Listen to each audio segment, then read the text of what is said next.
الكثير يريد أن يكون غني، ولكن عندما نقول له تخيل أن يكون في حسابك $1,000,000، البعض يأتي خوف أو قلق أن المال صعب وإدارته ويجيله خلق وأنه هم، والبعض تأتي فرحة شديدة، فرحة بأنه أيوة أنا سعيد وأنا فرحان.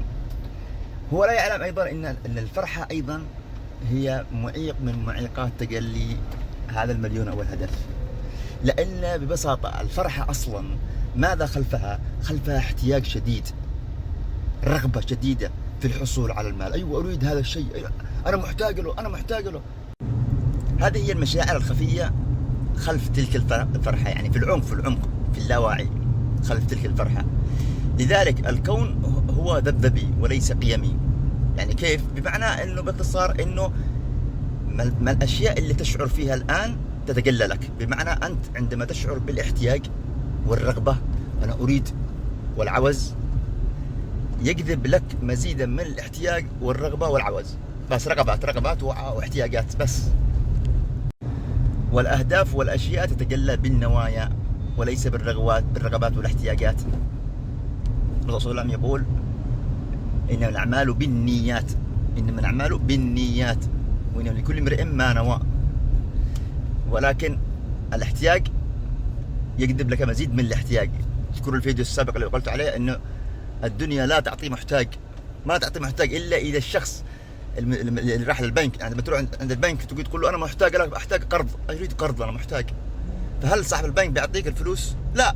لكن إذا أثبتت له وأعطيته إنه أنا عندي ما قيمة القرض هذا وزيادة، مثلا عقار معين، ملكية، وديعة، يعطيك على طول، بيعطيك، لأنك اشعر أولا يشعر بالامتلاء وليس بالاحتياج.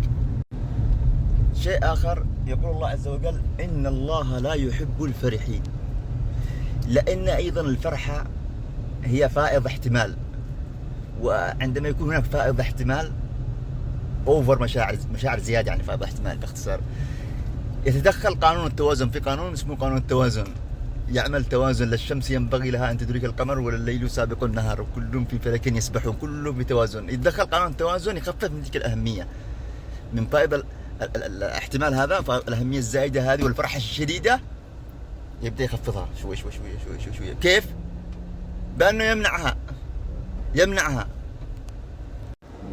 بمعنى أنه قانون التوازن يرى أنه سبب الفرحة تلك هو حصولك على ذلك المبلغ. بمعنى أنه إذا حصلت هذا المبلغ يمكن أنت من الفرحة يطير عقلك، يمكن تفعل أشياء مش حلوة، فيمنع عنك الغنى. طيب كيف لازم تكون المشاعر عندما تتخيل أنه في حسابك $100,000 أو 100 مليون ولا كذا، مبلغ كذا كبير؟ تكون مشاعرك لازم تكون مشاعرك صفر، عادي، ما فيش حاجة، نفس مشاعر المليونيرات. مشاعر المليونير الذي عنده مئات الملايين، كيف تكون مشاعره عندما يدخل في حسابه مليون؟ عادي، ما فيش حاجة. اللي بعده، هذا اللي بعده، يلا تعال يا فلوس. إذا عجبك المقطع أرجو أن تضغط على لايك وتعليق وتشارك الفيديو حتى ينتشر ويستفيد فيه غيرك. شكرا جزيلا لك.